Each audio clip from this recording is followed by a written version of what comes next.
moment of like, oh, so I knew that person was abusive and I knew that person was abusive, but I didn't realize that the entire side of my family, there was abuse. And I didn't realize that maybe on this side of the family, a lot of them were victims of abuse or abusers. And it's such a powerful pattern.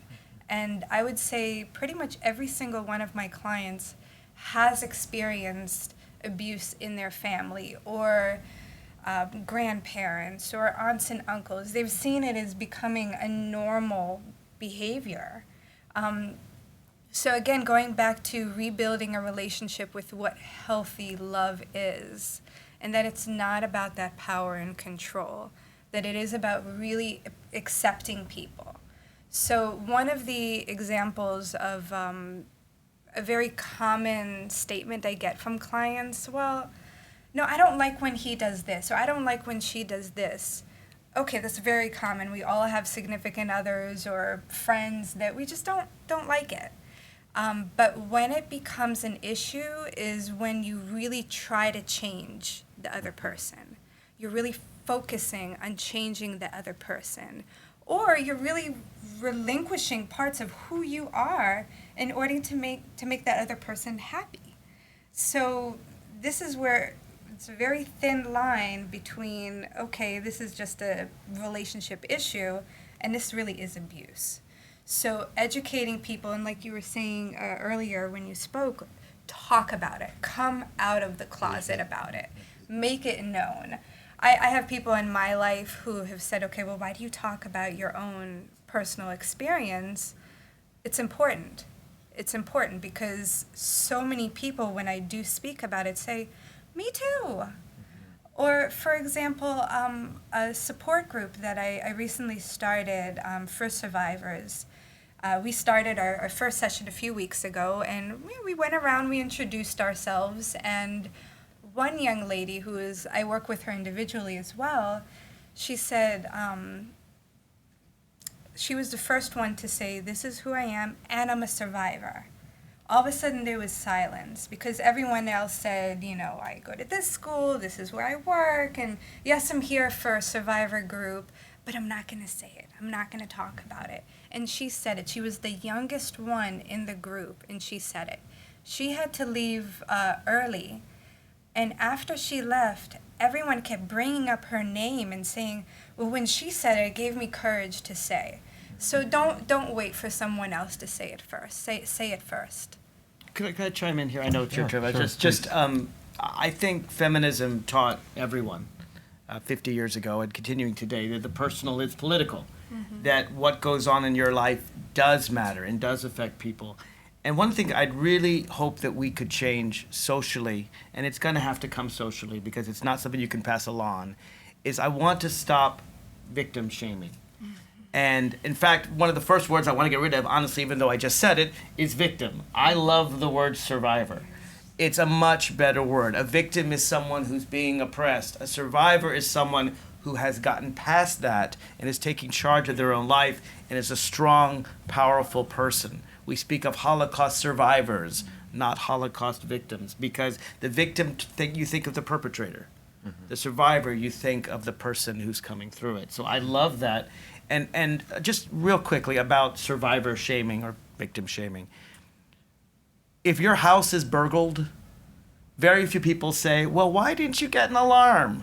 They say, I'm sorry, that's horrible, that's terrible, you must feel really violated. When a woman is raped, all too often comes, well, what were you wearing? Well, why were you drinking? Well, why were you with that guy in the first place? Women have a right to wear as sexy clothing as they want, to drink as much as men, and to socialize just like men do. Damn it. And it's not the survivor's fault she was raped. It is never the survivor's fault she was raped. She should not, even though I know she does, she should not feel ashamed. It's not her fault. He should feel the shame, not her. And so I realize it's a personal decision, but I do encourage everyone to come out. Because the more people know that other people like you exist, the more we can all bond together to do something about it. I read a statistic, a shocking statistic. 90% of rapes in the United States of America are done by men who have raped before. Mm-hmm.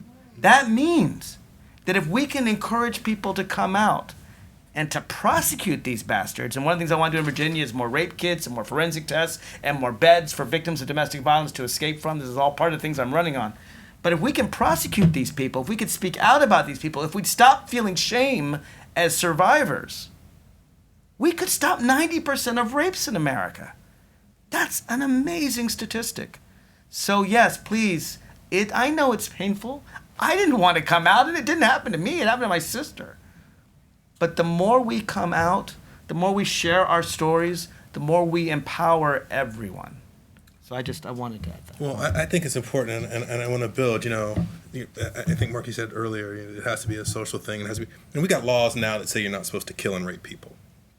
And so I don't know if we're going to be able to lock our way through incarceration. But if you do look at my children were amazed that we were looking at an old movie and they saw someone smoking on an airplane or an elevator, and they were amazed that that the people were even smoking, let alone inside.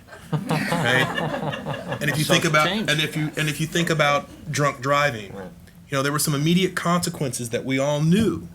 And so I don't know if you can legislate it the same, sexual assault and domestic violence in the same way. But I do think there is a accountability that may help change, that social contract around domestic violence and sexual assault.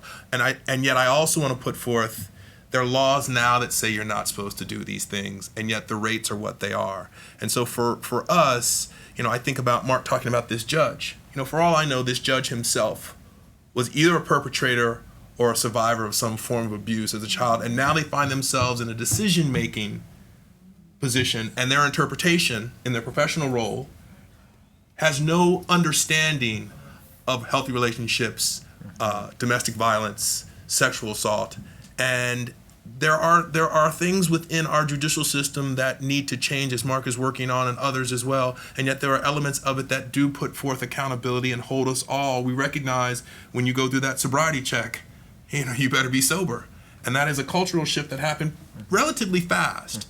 And so what can we leverage in this field? And this is a great space to be in the World Bank for the strategies that you all implement in so many different disciplines globally. What insights can you bring, not only for this program that is around internal, but it makes my job easier when I go to places today and say, we're at the World Bank, who emphasizes and prioritizes this in such a way that their staff is now prioritizing, taking out of their day, makes our job easier in our advocacy work and every day. And so there's obviously lessons to learn from your all's leadership on this and for the length of time you've been doing, and for you all to be even more present in communities' lives to speak, particularly for some of the men who are in this room. Your authority, your leadership, your stature within this institution makes it a lot more visible, a role that we as men are supposed to be playing in our daily lives around this work. I'm truly grateful for the comments and your thoughts. This has been a treat. Thank you all. Thank you. I wanted to open the floor for questions.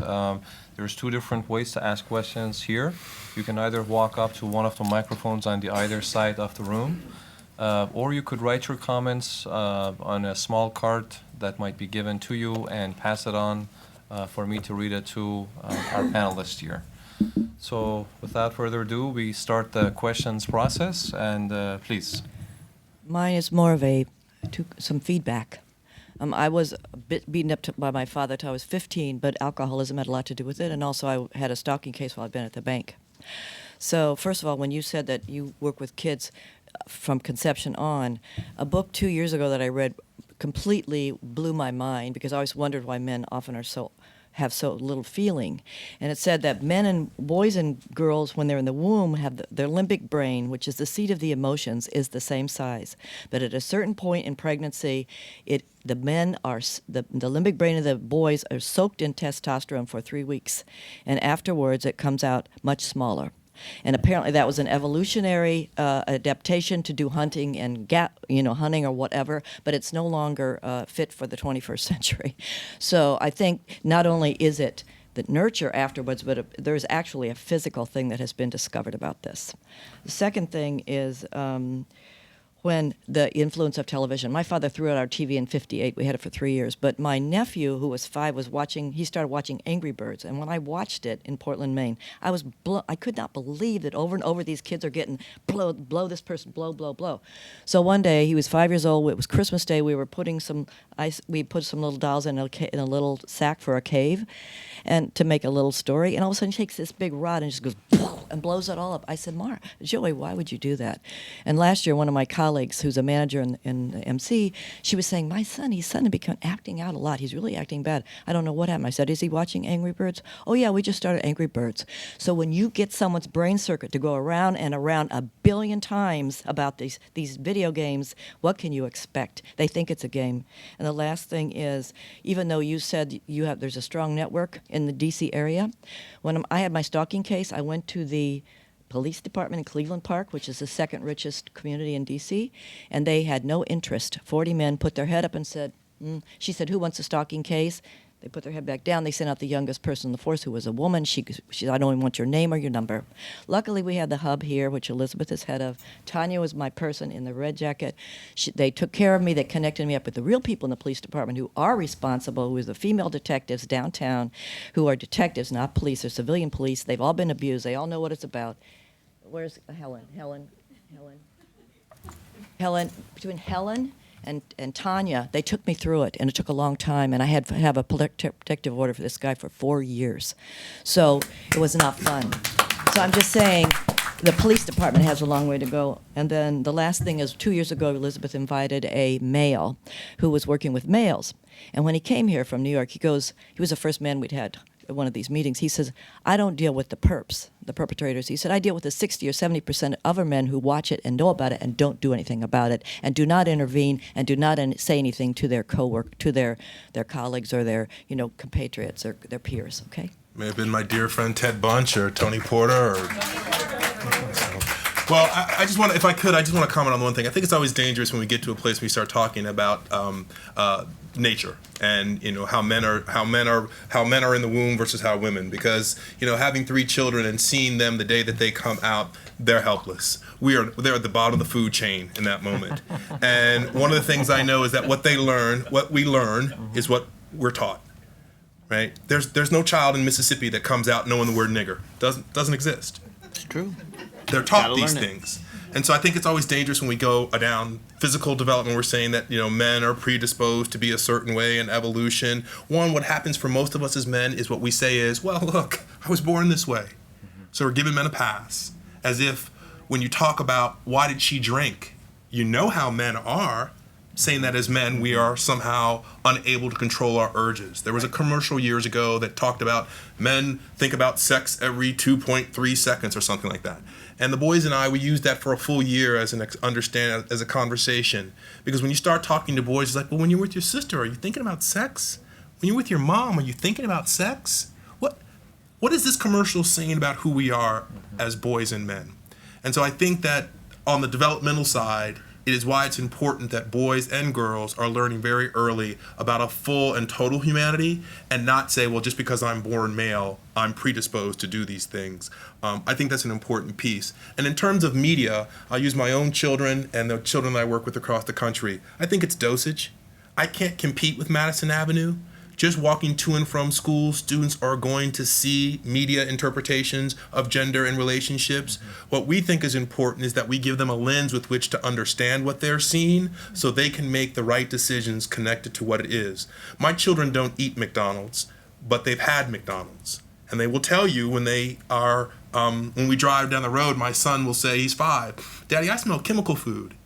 Because for him, he's connecting that food differently than the food he grows in the garden out back. So we've been intentional in trying to inform their decision-making process as young people, as we do with the other young people we work in our life. The other pieces with the local police department and some of the pieces you said, I'm glad that you've gotten some justice, and yet we continue to work every day to improve that system and make it more equitable and responsive for everyone, not just here in the District of Columbia, but within the region. And I think it's important that, as Mark said earlier, keep coming out and keep challenging, not only us as advocates, but our elected officials to do a better job in the lives of the citizens here in the District of Columbia.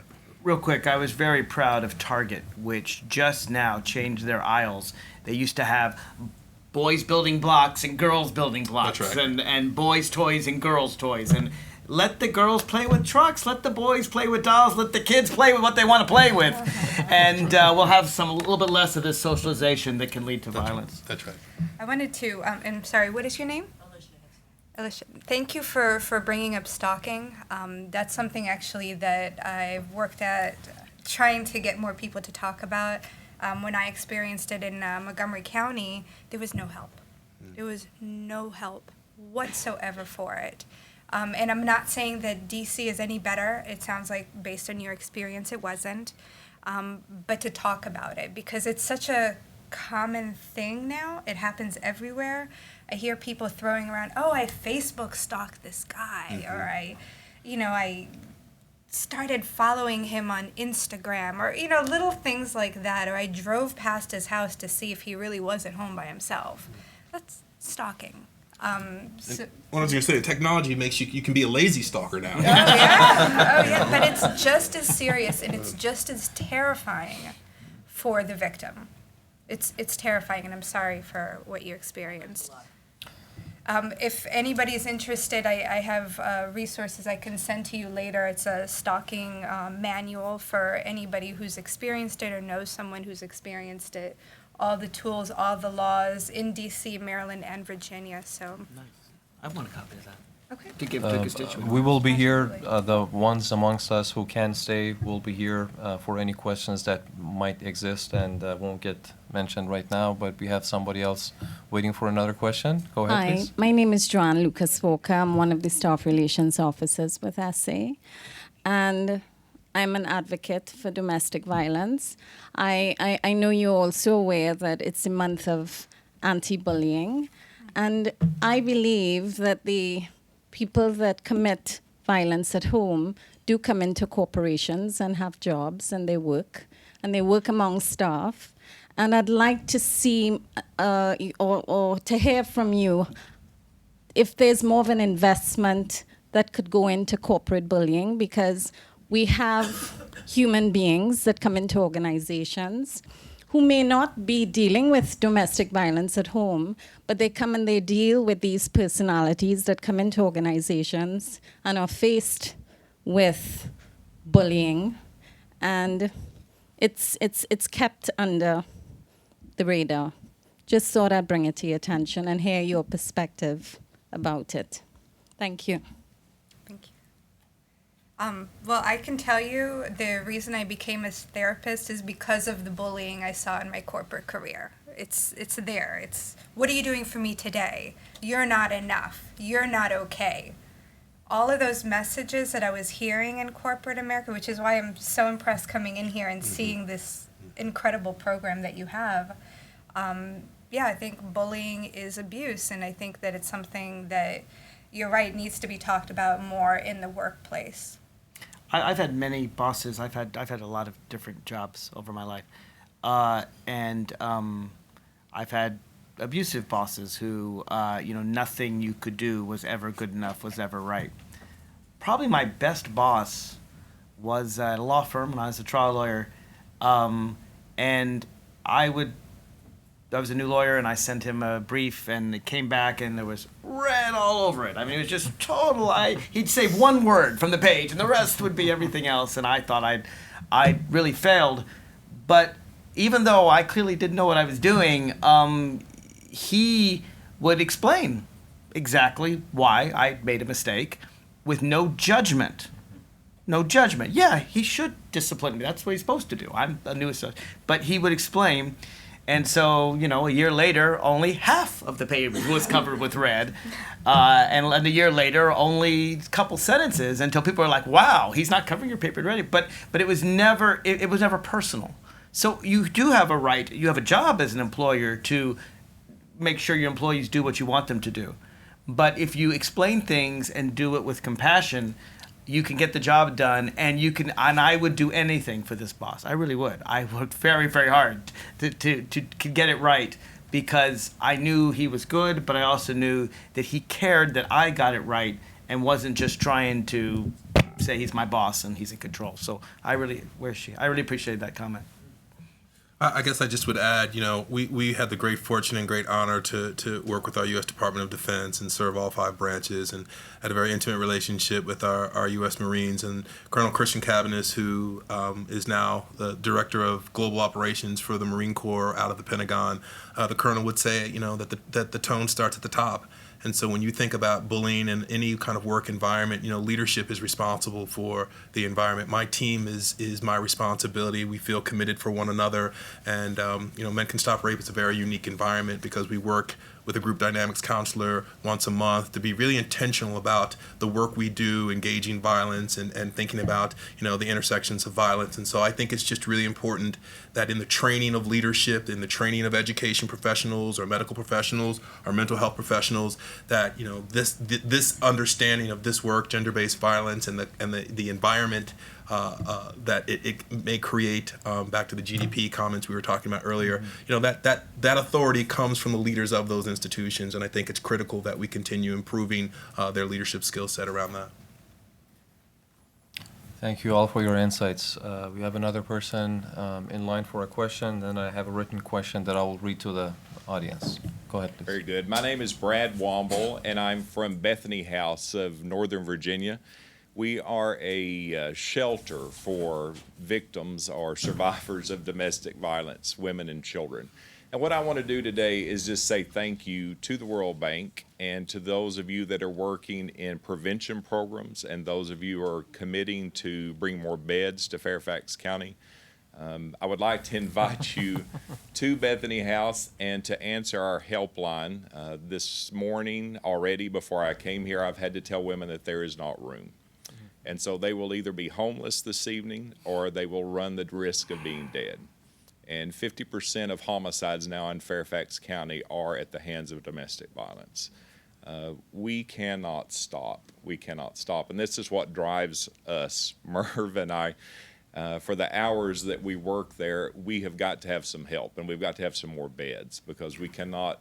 I ran a mail piece. I'm the only candidate in my race that actually mentioned domestic Very violence. good. And I had a mail piece showing 1 in 5 women are victims of domestic violence, and there are only 75 beds in all of Fairfax, Arlington, Alexandria combined. That's 2 million people.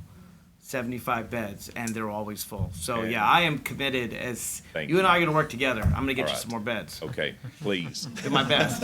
And thank you so much to all of you who are helping. Thank you for that work, because we all, anyone who's doing it, and Tali can speak to it, that's really difficult work. And I think not only is it not on the news, but people don't understand. And I'll be real clear as a resident of the area, with all the cranes and all the development that's going on in this area, We can afford for a few us more to say beds. that we couldn't put a few more beds in Virginia, Northern Virginia and elsewhere is a challenge to us all. So thank you all for the great work and hard work that you all do serving people. Wonderful, thank you. I think we have time for just 2 more questions. We have one person who is waiting in line, and I have one comment that I'm going to read. If you don't mind, let me read this because I have received it a few minutes ago. The comment on this card says, "What can a woman like me do about custody issues where a divorce has been finalized? I send my daughter to her father every week, to a man who has been emotionally and physically abusive to me and tried to kill me. I fear for her safety, but can't do much." Any comments or insights on that? Well, I've been through this, and it's very hard. And let me be honest with you. I come from a family of lawyers. I come from an upper middle class family. I fully recognize that I have privilege, and that the vast majority of people in my situation would have ended up with their sister dead and the children not coming home. So I recognize the advantages I had. One of the reasons why I want to give other people these advantages is because I've had them. I think that, and again, every custody case is different, and there's all, I don't know where it is in the courts, I don't know whether it's a final decision or whatever, but none of these decisions should ever be final. You're always allowed to bring in new information. And I think one of the best ways is to try to get a guardian ad litem appointed, a court representative, a neutral person who's never met you or your family, to come in and to monitor it. I can tell you in our cases, there were several GLLs appointed. Usually, my former brother-in-law charmed the pants off them for about a month. And then usually these GALs were pretty good, and they could see through it. And they would interview the children, and they would watch the dynamics. They could see that my parents were very good to those children, and their father was not. So don't be silent. Tell people. Tell your friends, tell your family, call a domestic abuse hotline, call, if you live in Fairfax, call the Fairfax Child Welfare.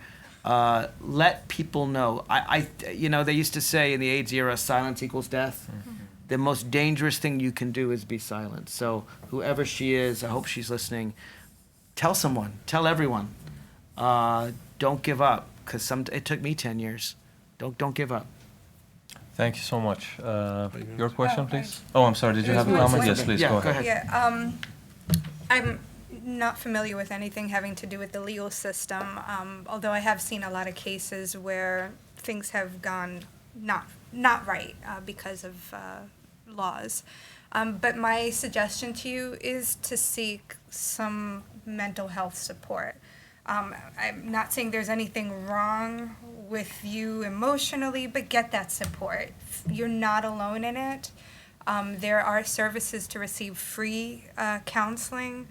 There are support groups for other people going through that, fathers, mothers, other relatives. Make sure that you do have a support system so that when things outside of our control happens, that you're not left feeling like you're alone.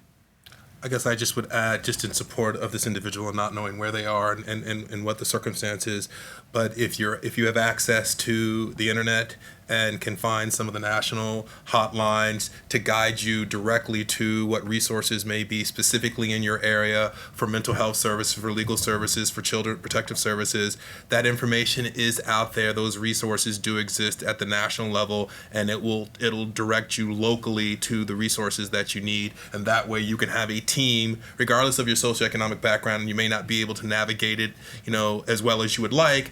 There are resources there. You are not alone. There are many of us out here waiting for your call or for our insights to support you. So please be proactive in it, and know that we will be welcomed as best we can possibly do wherever you are. So not just here in DC, but across the country and the world, a lot of people doing great work to try to help others. Thank you so much. We're ready for your question. Yeah. My name is Nadine Parks, and I am the Domestic Abuse Prevention User Coordinator at the IMF, and I work together with Elizabeth. My question for you, and anyone on the panel can answer this, is you've all done great work, and I found this presentation to be extremely beneficial and interesting. But how, I know that your organization is basically established, but how do you overcome those obstacles in the initial stages to get buy-in from, you'd say, naysayers or people who are skeptical of the work that you do or you'd like to do? What are some of the challenges that you face? I'm just curious as to what techniques or what did you employ in order to move forward with your agenda, even though you may have a lot of challenges, negativities, or obstacles along the way, both individual and it could be policy or whatever it may be. Yeah. I think the most powerful thing anyone can do is tell their story. I went to Tennessee, which is not known as the most progressive state in the United States, and I told right-wing Republicans, and I'm a liberal Democrat, I told them my story, and the bill was unanimous. The power of your story, your family's story, I liken it to what the LGBT community has done. Tell your story, because it's an empathetic story, and most people have empathy, and they may not think it's necessary until you tell your story. And you can give all the statistics about GDP you want, and we as intellectuals understand that's a huge number. And you could talk about 1 in 5 women, and we understand that's a huge number. But if you tell your story, one story, I would argue is more powerful than a book of statistics. And that's, why I urge this coming out process. Yes. Okay. Good cosign. In adding to it, a couple of things that have worked for me. One of them is when there is something I feel very strongly about, I don't like no. I don't accept it.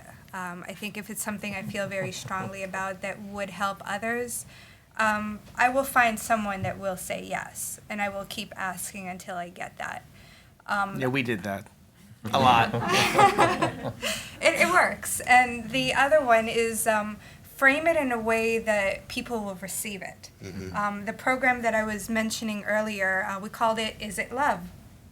Is It Love can be anything. It can be anything having to do with your relationships with any part of your life. Make it something that's approachable, because I'm a lot more likely to attend a program that doesn't feel like it's the trauma group, the domestic violence, something that's taboo, something that's not approachable. So make it approachable. Use marketing techniques. It's kind of like, think of it like you're throwing a party and you can send an invitation saying, come mourn with us. or you can say when it says, hey, I'm having a party, come celebrate with us. Celebrate love, celebrate life, celebrate healthy relationships. Make it approachable. And I guess I just would add ditto.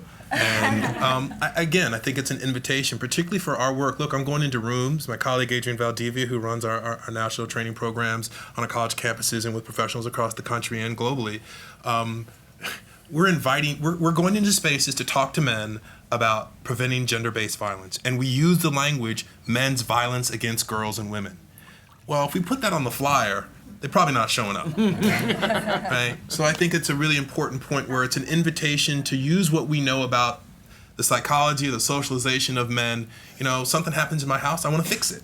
Right? That's what we get taught. Fix it. Go to Home Depot, fix it. Home Depot is for contractors. Lowe's is for families. Lowe's markets towards women. Home Depot markets towards contractors, right? So there's some things that we know about that narrative of being a man. So we try to meet men where they are with an invitation. And in that moment where that young man or adult man